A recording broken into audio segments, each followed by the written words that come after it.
there's a premise called be, do, have. Be the thing you want to become. You have to act, it's almost like act as if, which It is is. kind of an old phrase, but it's kind of true. It is. Act as if, right? So be, and then do the things that that person would do. So you have to become something new, right? It's kind of like the saying where we always say, I believe it when I see it, Yeah. but really it's you'll see it when you believe it. You have to believe it first. And when you can take that in and visualize what you want and use your imagination and feel it inside of you and in your bones, what's happening is you are becoming that.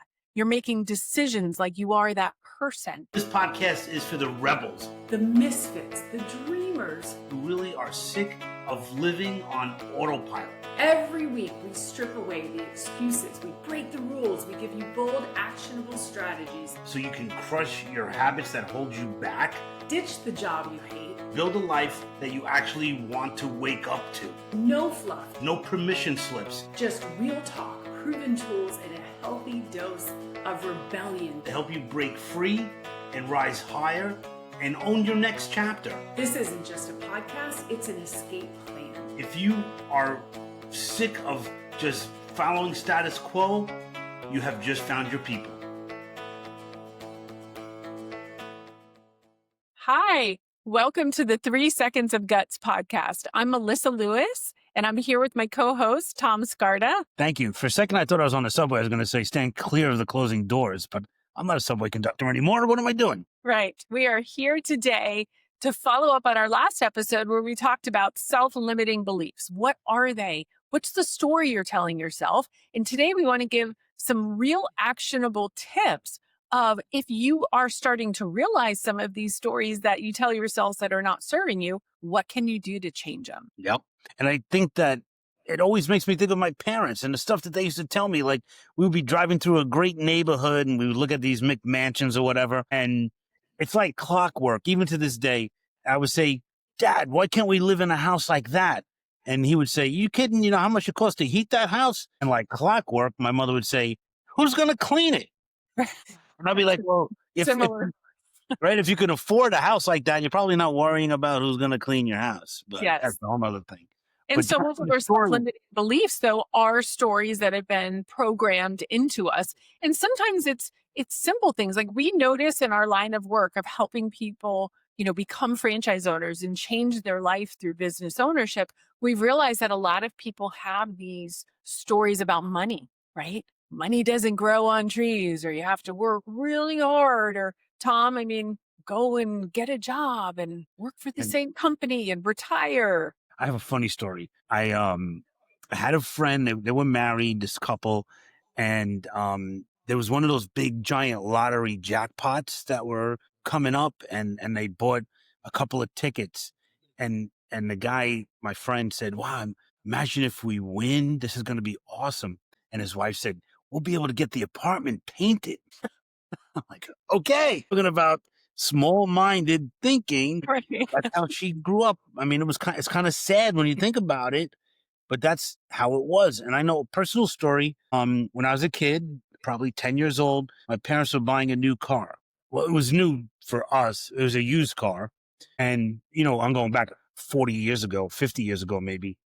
My dad went to the bank and took out $5,000 in cash, or got a loan, and he had $5,000 in cash, $100 bills. I remember this like it was yesterday. He comes into my room, he hands me the envelope, and he says, here, Tom, hold this money. You may never hold this amount of money ever in your life. Ooh, And of wow. course, he said, he denies that ever happened, but I remember it like yesterday. Yeah. And,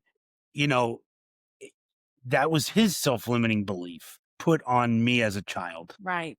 And you sure have broken a lot of those, haven't you? I tried hard, and I still try hard every single day to break the head trash. I promised I was going to show my trash can from my office, so I got to do it. It's head trash, man. The head Throw it trash. We want to get rid of it. It's not serving you. If it is not serving you, it is time to change your story, change your belief. If there's something that you want to do and there's a reason, then a story that's holding you back, look at it. Ask yourself, is this serving my life? And is it true? Is this actually true? And if it's not, let's replace it. Let's talk Mhm. about how we can replace some of these because you brought up your friends with the lottery. Something that happens a lot of times with these stories is when we do start to break out and we start to live our dreams or move past what we believe, there's this thing called homeostasis, right? Of staying and keeping things in order. And if your story is that, let's pretend you believe you are worth making $100,000 a year. And all of a sudden you make $200,000 a year. Now everything inside of your story and your belief is being challenged. Same thing with lottery winners, right? They win all this money. Their belief is that they believe that they are worth $50,000, $100,000. So what we do is then we self-sabotage to bring ourselves back to this $100,000 belief that we have because now we realize this story is who we are and I'm uncomfortable. So you want to start breaking some of these so that you can grow to really who you are destined to be. Right? You're destined to be great. It was one of my mentors, Bo Eason, said, "Look, you already won the biggest race of your life." Meaning, and it's kind of a crude thing, but he said, You're when you were conceived, there was 100 million sperm. You won out of a worshiping. 100 million sperm. So, like, you started as a winner, Yes. and then the world got a hold of you. Oh, that's good. You started as a winner. We all are, but we want to break these chains. We want to break some of these beliefs. So the first thing is look at the belief, look at the story. Is it true? What do you do to start changing some of these stories? Right. So you reframe it, and you, like you said, you try to figure out, is this really me? Where did I learn this? Is it serving me? And then you could get into, well, if I try it and I fail, I still tried. And that's all that matters. You could only be as good as you are that day. You're not going to be perfect every day, but it's good enough to be yourself and as good as you are one day at a time. Yeah. And being authentic is everything. There is no perfect. This is a story I've got to tell myself is that there's no perfect. There's you. And to that point is everybody wants the real version of you. And that's what you want to let shine. That is Learn some of the things for me that work to push past some of these is to start believing a new story and belief. We look at kids, but in their imaginations, but there's so much joy and there's so much reality as an adult to actually imagination because your subconscious doesn't know the difference between real and your imagination. So if you start feeding it what you want to be and who you want to be or what you want to do, and feeling it and imagining it. It's visualization, it's meditation, it's the things where you can start to actually see yourself doing the thing that you want to do. There's so much power, as silly as that sounds. Yeah, there's a premise called be, do, have. Be, do, have. So if you be the thing you want to become, you have to act. It's almost like act as if, which is kind of an old phrase, but it's kind of true. It Act is. as if, right? So be, and then do the things that that person would do. So you have to become something new, right? For me to be a business owner from a transit worker, I had to do the things that a business owner would do. Number one, take a risk. Number two, apply for a loan. And like all this is what a business owner does. Hire people, learn how to deal with managing people. I had to become a business owner. Nobody's born a business owner, and then I can have the things that a business owner has: freedom, flexibility, the ability to not buy one candy bar when the Girl Scouts come, but buy the whole box. Not because I love Girl Scout cookies and candy bars, Who but does? there's an upside to that. I love that. Be, do, have. Yeah, that's great. It's kind of like the saying where we always say, you'll, you'll, I'll see it I believe it when I see it, right? Did I say that Right? correctly? Yeah. But really, it's you'll see it when you believe it. You have to believe it first. And when you can take that in and visualize what you want and use your imagination and feel it inside of you and in your bones, what's happening is you are becoming that. You're making decisions like you are that person. And your brain starts to see yourself doing this. And, we can talk about the book Inner Excellence that Tom told me about, which he's read. I'm almost done, But so many of these world class athletes, they see themselves in that sport, doing it, being it, becoming the person who will achieve that goal. Yeah. It's so true, and I hope my parents don't listen to this episode, but I have another parent story. So when I was young, I wanted to be a rock star, right? So listening to music, I'm trying to play guitar, I'm growing my hair out, I'm wearing ripped jeans, I'm wearing, ripped up shirt and, I my see it. my Led Zeppelin jersey from 1977. And my father said, "You know what? You look like an idiot. Don't you know that those people get paid to look like that?" And of course, it's gospel because my father said it.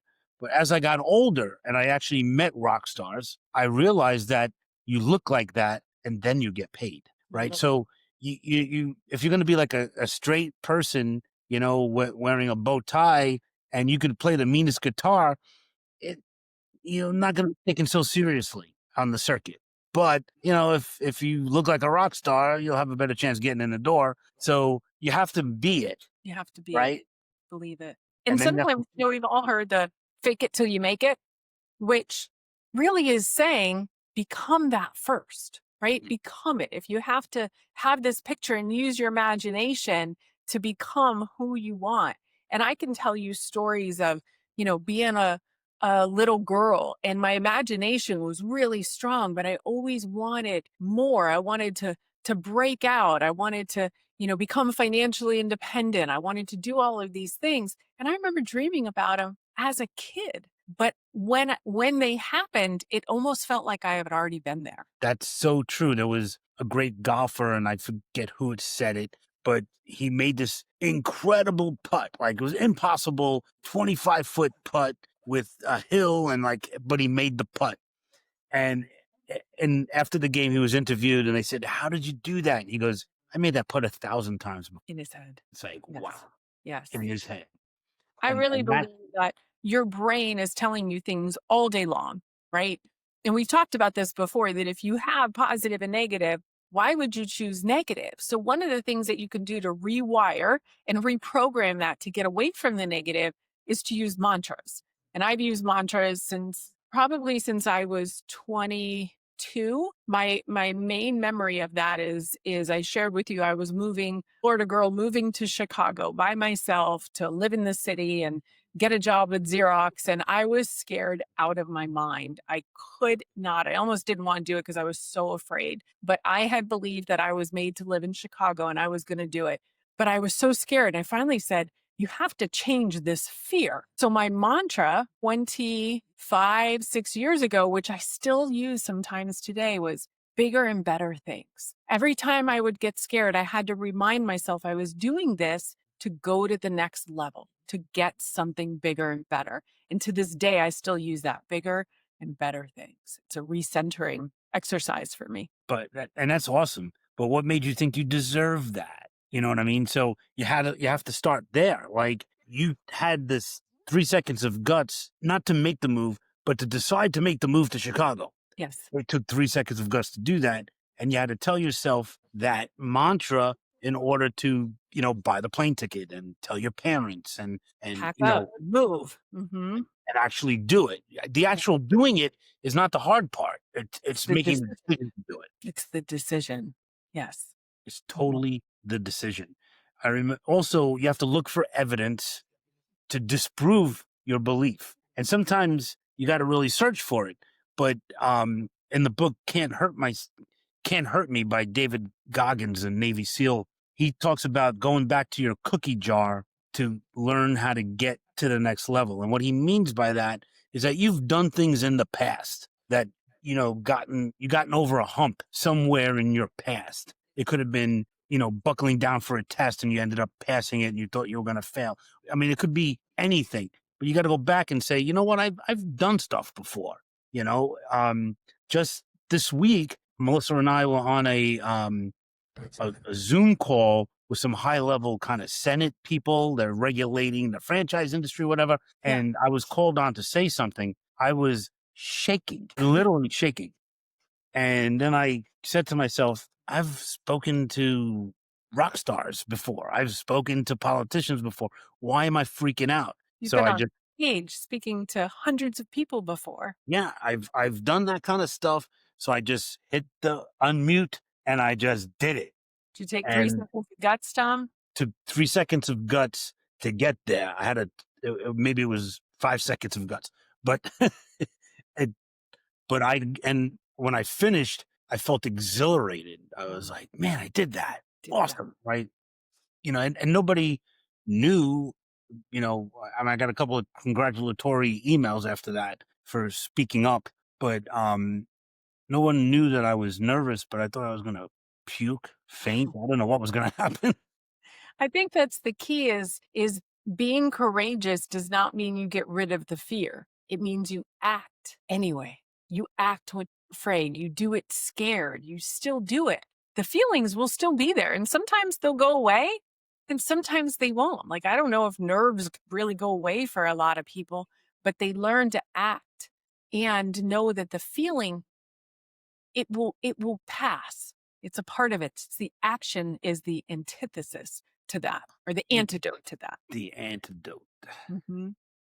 Um, you told me a story about this little girl named Indy, and I wanted you to tell that story again. Yeah, thank you. So my daughter told me that she had watched our first podcast, and she's 8 years old. So she said, "Hey mom, I wanted to tell you that the 3 seconds of guts really made sense to me because I was at my friend Katie's house the other day, and we were all on this big hill and we were going to roll down, and I got really scared and I thought, "Oh, I don't want to do this." But then I remembered your podcast and I thought, I just need 3 seconds of guts. So I took a deep breath and I did it, and it was so much fun.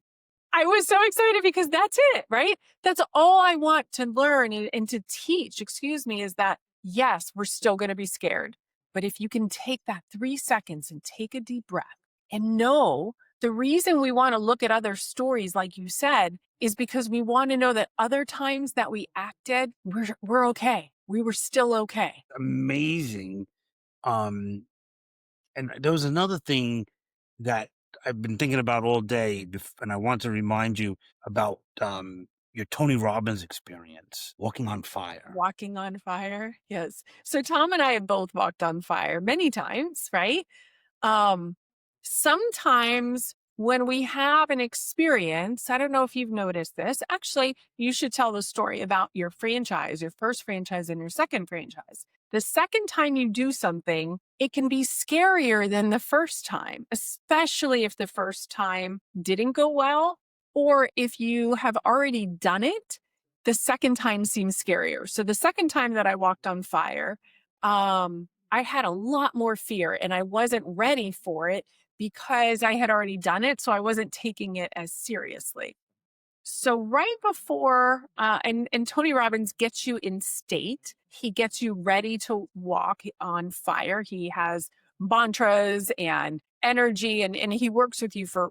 Tom knows you've done the Unleash the Power Within with Tony Robbins, but he gets you ready. And I was ready, and I was ready to go and walk on fire. And right before I was ready to go, the lady stopped me and she goes, "Up, up, up, hold on. Now imagine you're ready. I'm ready. Let's go. Let's walk on fire," right? She stops me. So I'm like, okay. She goes, "You're one of the lucky ones. Lucky ones." They come and they put all red embers down, all fresh fire. Now, are those any hotter than the black ones? I doubt it. But the visual of that spooked me because I was ready to go. They stopped me and there was a pause. So now I'm in my head and I look down and it's bright red. I'm the first person to walk across bright red fire. And I slipped out of state. And I remember thinking, I can't do this. But to our podcast, I took a deep breath. I took 3 seconds of guts and I went. But halfway through, I slipped out of state and my brain started to panic a little bit and I burned my foot. So I Wow. right back into state, finished the walk, and I had that little ember on the bottom or that little something on the bottom of my foot for about a day. And it was a reminder, you don't pause. You gotta just go. Just go. That is such a great statement. Don't pause, just go. Just go. And it's fear of the unknown comes up, uncertainty, something that we'll talk about on our next podcast, the choice between uncertainty and unhappiness. when you pause, you become unhappy. You just screw up, and we could talk mountains about that for hours. But you have to take a small step to use your walk on fire analogy. Take a small step. Maybe you don't walk on fire on day one, Yes. but go to the Tony Robbins, event, or read about it. Look on YouTube about how to do it, how to get in state, get prepared. Yes. And I think that is such a great point that if you have a big goal or you have something you want to change, you don't have to do the whole thing right away. Just start taking a little step. Right, Put one foot in front of the other, because once you do that and you get comfortable, you're going to get comfortable doing it again. And that's Martin. also with the 3 seconds of guts, is that you once you start to feel that exhilaration of living your life and your dreams, you're going to continue. Martin Luther King said, "You don't need to see this whole staircase; just take the first step." Just take the first step. I And love then it. just to wrap this up, as we come to the end of this episode, just want to share that you could reach out for help. You could reach out to us. You could email us.